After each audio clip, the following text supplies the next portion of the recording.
We are back in the transfer pass and en route to the Forsaken Airfield, but there's going to be a premium on good calorie management in the next episode or two. Hello, Legion. This is Hadrian. Thank you for being here. Let's play some more of the Long Dark in our Against All Odds series. So I am here with this dead bunny in the transfer pass, and I'm going to go ahead and start a fire, and with my level 5 fire starting skill, which I got in the last episode, which is pretty nice.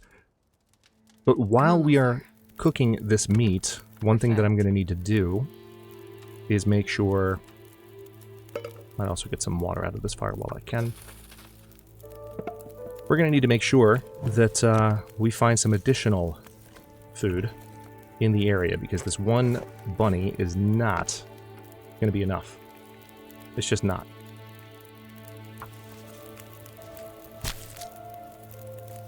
Thankfully, our cooking skill is nice and high, so we're going to be able to make the most of this. And I could even potentially harvest that hide and guts.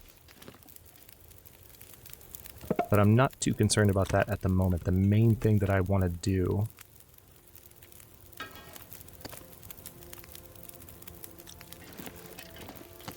hello? Can you really not? Oh, my bad. I didn't realize I dropped the meat when I dropped the rabbit. It dropped it all together. That's pretty wild. I was very confused for a moment. I was like, where's the rabbit meat? Okay. It dropped all of it. Yeah, that's 2 pieces of rabbit meat. Okay. The tiny piece is what's currently cooking, so let's... Yeah, we're going to eat that for the paltry sum of calories that it gives us, but this is the one we actually need to cook. Alright, now this will be done in 21 minutes, and that's going to help us a little bit, but it's not going to do a lot, and we still need more food. Can you, like, hang out over here, please? You're kind of creepy. Just over here. Thank you.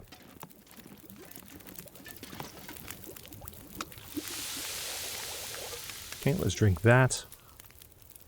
We'll still gain a little bit of water from that, and also...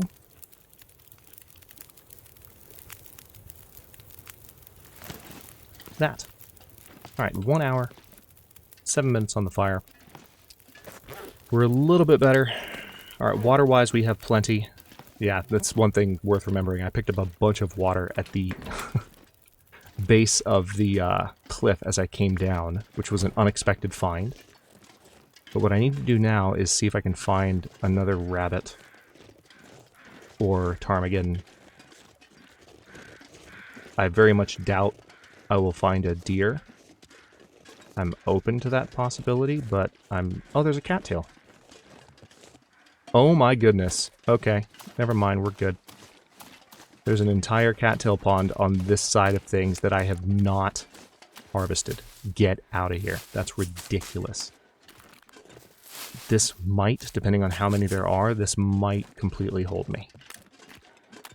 Because all I need is enough cattails to justify making the trip into Forsaken Airfield and then looking for a kill there. I hear ptarmigan.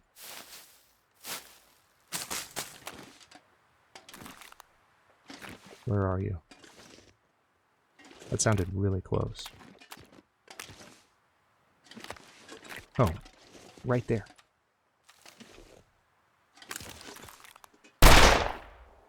Got him.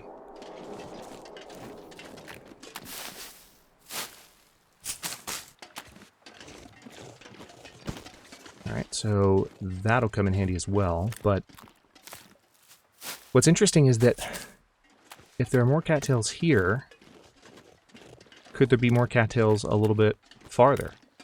I mean, it makes a lot of sense that I left some of these behind, because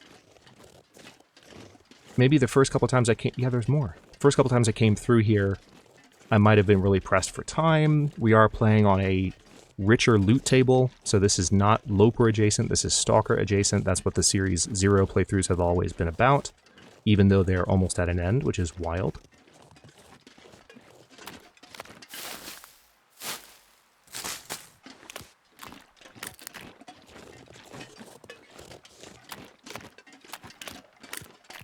Yeah. Alright, so it's not a ton of cattails. There's a deer. Oh my goodness, there's a deer. Okay, we're good on food. I couldn't remember if there was non-hostile wildlife to worry about. Are there any cattails over there? I would kind of be surprised. What if there were cattails in, like, all these ponds and I just hadn't looked on this side of the tracks? Because I've gotten so many cattails from over there that what if I just hadn't gotten them from here? That would be funny. Okay, so we're gonna...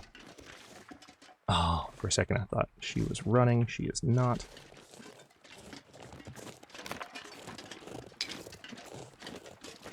We've got time on the fire. We had more than an hour on it when I left. I'm not super concerned. Alright, I can't see this frickin' deer on account of all these slopes. Okay, there it is.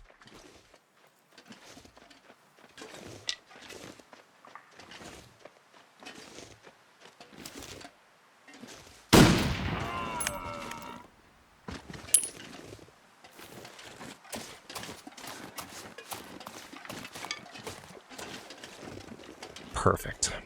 Alright, we're going to be good on food. We are going to be good on food. Let's go ahead and get 2 steaks of venison and take them back. I can barely walk with this much gear. Nice. Alright, so it looks like I'm actually encumbered. Which is surprising. Oh, the ptarmigans. Wow, that's almost a 5-pound bird. What the heck? Did I find the fattest ptarmigan in the game? Feels like I did. That's a big bird. That's a big... You just wouldn't expect 5 pounds, okay? That's a large animal. It's a large creature.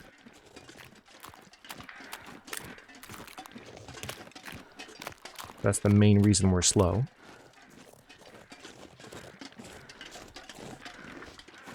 I'm gonna guess 20, maybe 30 minutes left on the fire. That would be my...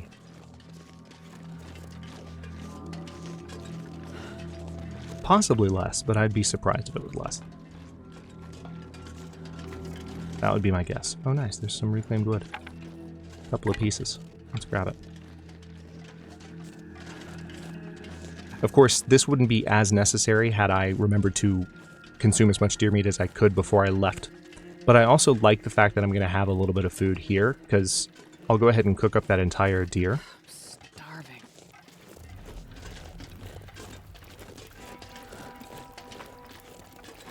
I've already been through these vehicles, yeah. Yeah, I know I have, because the trunk is up on one of them. Alright, fire's obviously still going, and somewhat strong, you can tell. No more trains. Yep.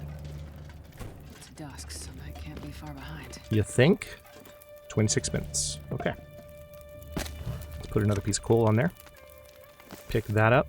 We will place the skillet and then cook this venison. Alright, that's going to take 40 minutes or so. Let's go ahead and drop the ptarmigan. And I think the smartest thing to do at this point would actually be... Let's go ahead and drop the water. And we'll drop the coal too, just because it's heavy. I'll drop the wood and the coal. Have things sorted by weight, so it's moving stuff around on me. Okay, let's go back and get a few more bits of meat off this deer. We can do it. The carcass is not going to be too frozen yet. We can move more quickly. Since I just dropped all that heavy stuff. What would be hilarious is if a wolf or a bear randomly showed up right now. I've never encountered a wolf or bear here, but first time for everything.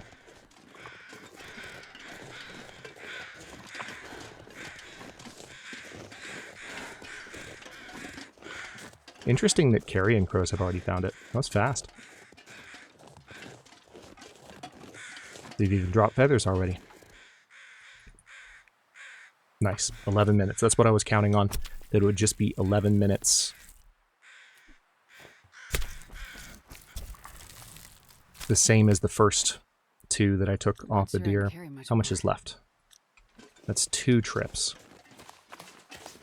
Another really nice thing about this situation is that I will have the opportunity to fully recover my condition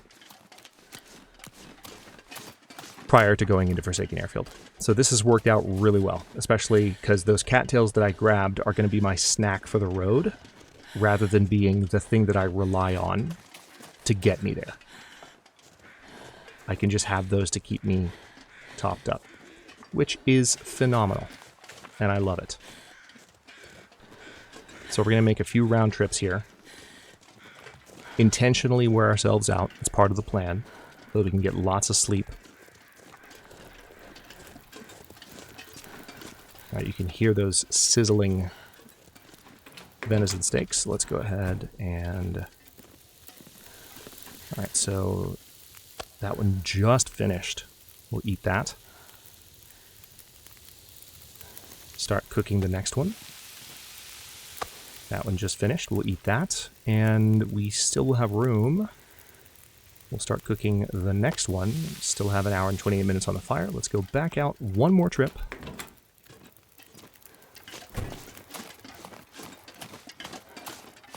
You know, I have all those stems that I left at the bottom of the cliff that I just picked back up. That one thing I could definitely do if I wanted to just cheese my way to full health. I can just take a stem. Not right now, necessarily, because I have almost... I'm going to have probably more than 9 hours of sleep that I can get straight. Yeah, definitely more than 9 hours of sleep that I can get straight. Which will enable me to recover most of my condition. But if I, like, was fully rested and still had, like, 50% condition, and I didn't like that, just take the stem. The stem exhausts you completely when it wears off. Then you sleep for 12 hours.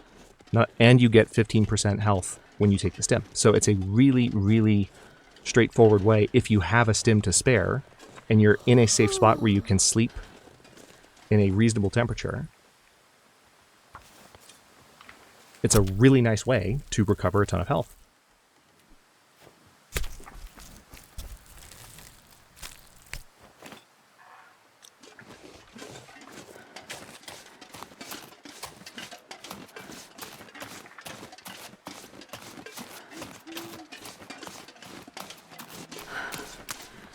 Alright, now I could technically go back one more time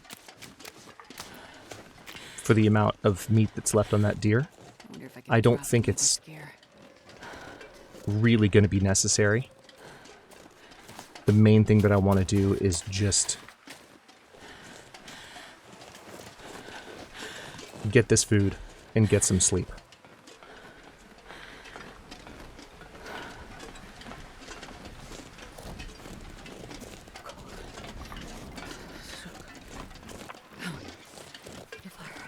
That wind is freaking me out, man. I know there are no predators around to smell this deer meat, but, like, that wind just now made it feel like there was just a freight train of bears. An entire freight train of bears just rolling toward me. That's what it sounded like, okay? I was scared. It freaked me out. And there's still the ptarmigan, too. There's that. Alright, so let's go ahead and... Yeah, an entire freight train of bears, okay? I'm going to stand by that. For better or for worse. Alright, too full to eat. Yeah, I know. Let's go ahead and place the last raw meat. And while those are cooking, we can harvest this. Yep. So this is going to be 3 pounds of meat.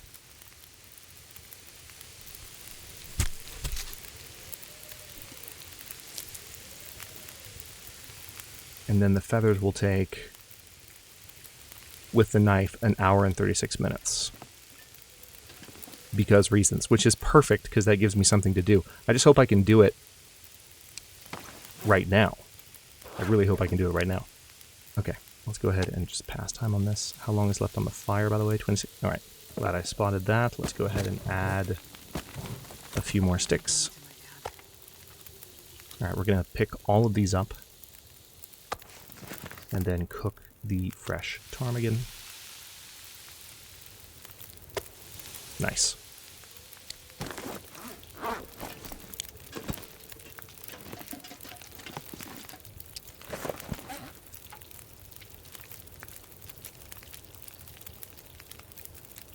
24 minutes. Now let's go ahead and do that. We're going to do one at a time.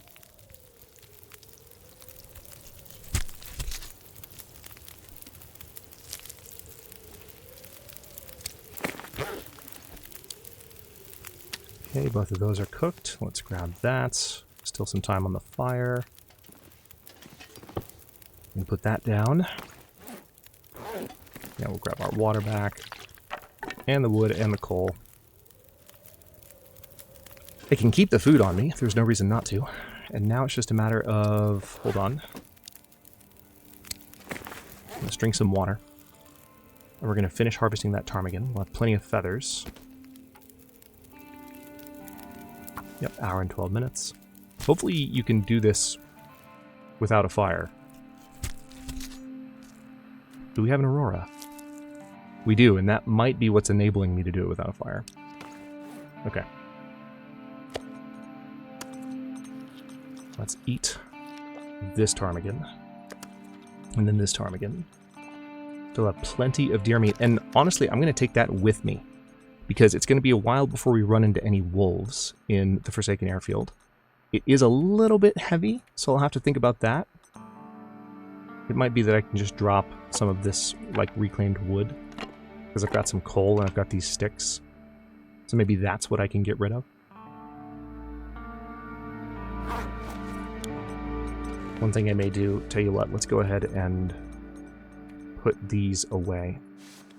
We're going to put both of those items up in this suitcase in a kind of ceremonial, unceremonial way.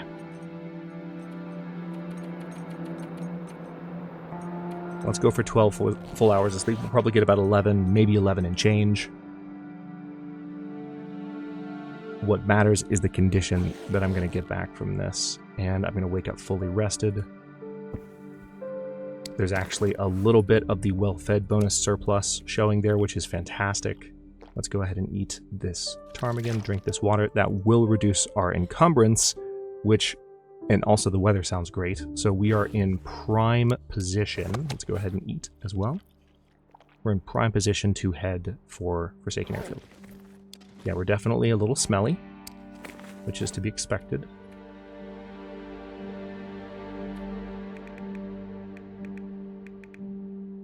Okay, I've got the one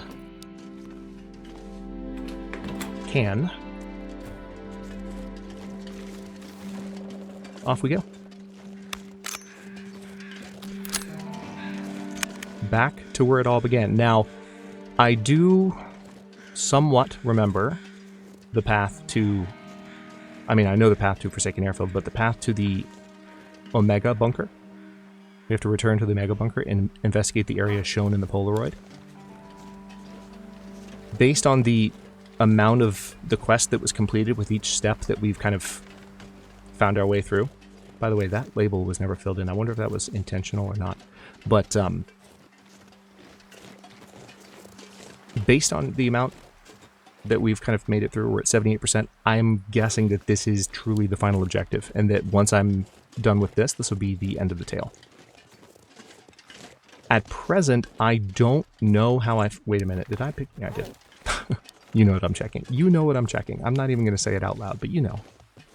You know. You know what that was. So, at this particular moment, I'm not actually really sure how I feel about the fact that the final stage of this new tale is taking us back to an established area, let alone an established area in Forsaken Airfield. I mean, to be honest, there's a part of me that is thinking, wouldn't it have been more interesting? And again, this is just right now. I might get to Bunker Omega and everything will make sense. So, you know, to be fair, that could very well happen. But there's a part of me that's just thinking, wouldn't it have been more interesting? Oh, what's interesting? I wonder what might be up there. Wouldn't it have been more interesting if you... You know what? I'm going to check. If you could have gone into Great Bear, like Lower Great Bear somewhere. Like leave the Far Territory to finish the quest. And have something that is only, that's like DLC specific. Oh, hi, Bunny. have something that's DLC specific kind of... Yeah, what's going on here? Interesting. Oh, we got some maple saplings. Nice. Is this just going to be a nice view? But yeah, we could have had something that was DLC specific, but in the original game map somewhere. Maybe even, you know, in Mystery Lake. That would have been interesting. Now, hang on. Let's take another moment to explore this view. Did I say I hate being cold? Because I really do. Nice. Not a lot going on up here. I don't know if this is just... Okay, yeah, just some saplings, which I'm not going to worry about at the moment. You know what would make a lot of sense? If there was a bunker up here. Not a Tails-related bunker, but just like a prepper cache. I wonder. I wonder if there's the possibility for one to be up here. That would make a ton of sense. Okay, we're going to be cold here. Thankfully, there is a cave. Hi, bunny. Don't worry about me. Oh, so cold. So we have some stops along the way as we move towards the Forsaken Airfield.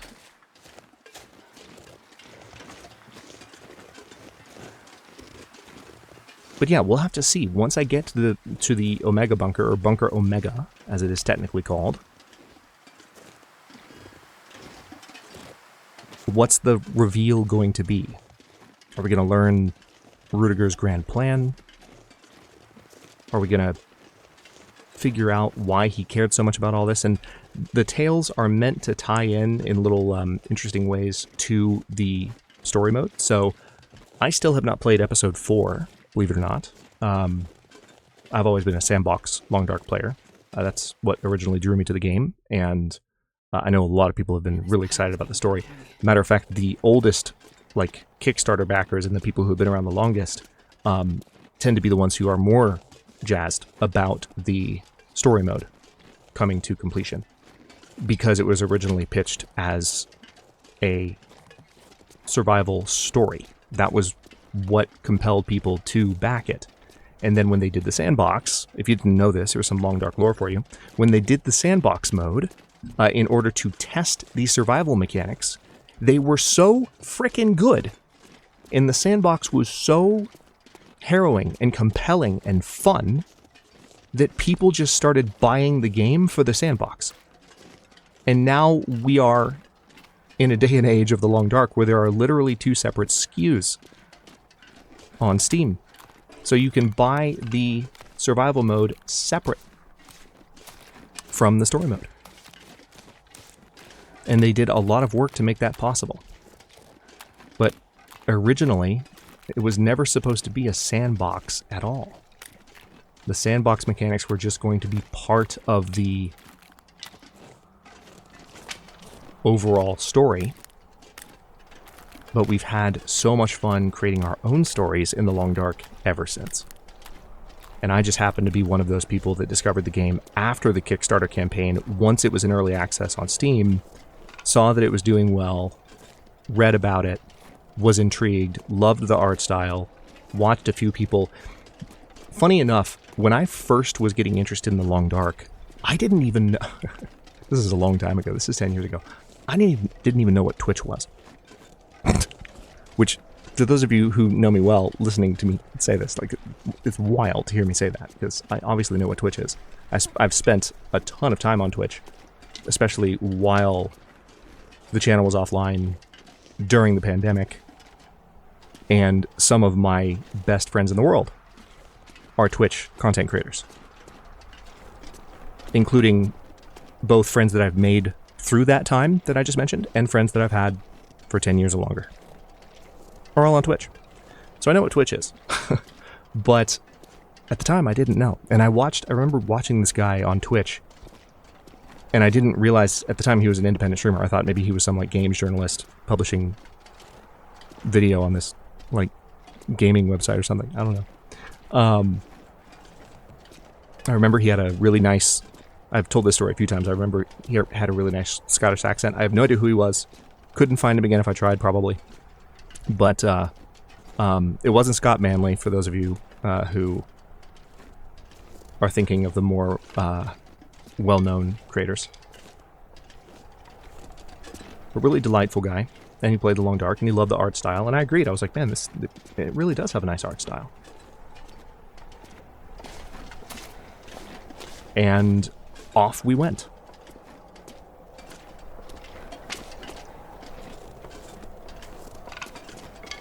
And as a matter of fact, I think, speaking of the art style, I think we can credit the game's art style with, or we can credit it for the game's longevity, in large part, because since it has this kind of artisanal look, this very well-crafted, intentionally abstract representation of frozen apocalyptic nature. Since it has all of that, it doesn't age in the same way that games that try to look as good as games currently can age. That's what makes a game look old, is when it really tries to use the best of what's currently available in order to create a new standard for how games should look. But when a game comes out and it doesn't care about being graphically on the cutting edge, that's when you really have an ingredient in your recipe that could make a really timeless game like The Long Dark. Because immediately from the get-go, your players are not coming to you for the graphics, and they never will. Which is part of the reason that I made the point that I did in my recent overview of the developer diary. Because some people might have read what was in the dev diary about, and this is just me assuming a little bit, in terms of like knowing how things can be interpreted differently, things that you've seen get interpreted certain ways by sections of the community over the years. When Raphael talks about visual enhancements, there's probably a small minority of people that hears that and goes, oh no, are they going to like make the game not look like this anymore? Are they going to make the game look like a more modern game because its graphics are so outdated? No, they want the game to look like this, and they're just going to do some things to use, updated sort of technologies to make the game pretty.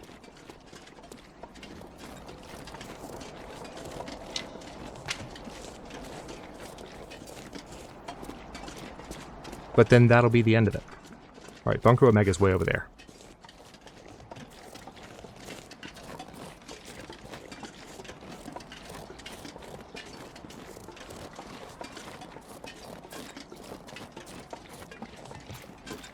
Interestingly enough, if you go back, and you could use the time capsule on Steam if you wanted to actually play this, it's definitely playable. If you go back to the earliest versions of The Long Dark, they did have a different style.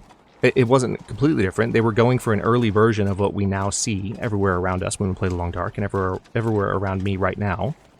There's a little bit less green in the current version of The Long Dark than there was in the original version of The Long Dark that we all played.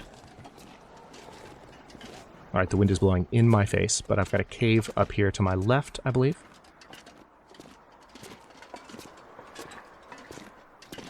Unless I'm misremembering. I might have already passed my cave. Damn. Alright, well if I pass my cave, I'm going to need potentially all of these sticks, because if I have to start a fire outdoors, I don't want to have the same thing happen. Okay, yeah, I think the cave is up here on the left. I don't want to have the same thing happen here that happened on top of the mountain. I do also need to be mindful of the fact that I'm carrying a bunch of deer meat. Because we're approaching an area where we will encounter... Well, no, it's not guaranteed, but it's more likely that we'll encounter a wolf. At this point, we've killed the wolves a number of times in this zone. We've visited, in this playthrough, because this playthrough... I don't do this very often on the channel, but I have continued this playthrough across a couple of different playlists. I don't normally do that. Each playlist is a distinct game save, beginning to end. At the first episode, it's the beginning of a new game, and at the last episode, it's the end of, at the very least, it's the end of my play of that save, or it's a death. But in either case, that's the end. But this time, we picked up where the last series left off. So we've been at this for a while, and we've been in Forsaken Airfield a couple of times.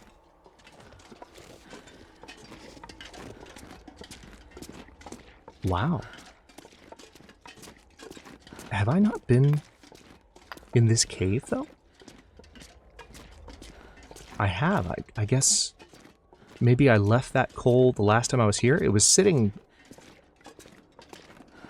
Yeah, you can tell I've been in this cave.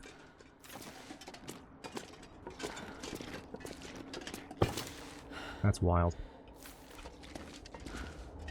Actually, let me stand back just a little bit. There we go. 45 sticks. I think I'm going to be good. I'm going to hold on to the coal. Come on, little fire. And get rid of the sticks.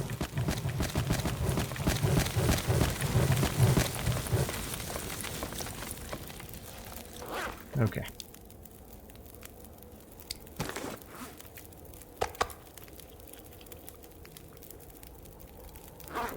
Now, just to be on the safe side,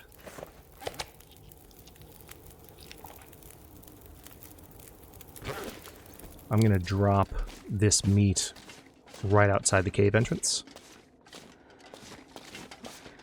I don't think wolves come this far back, but I would hate to be wrong about that.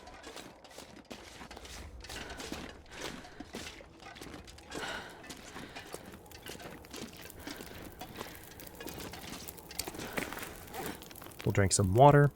We're not too encumbered, thanks to getting rid of most of those sticks. It's a little bit surprising that that's only 5 hours worth, though. So that's kind of disappointing. I think what I might do...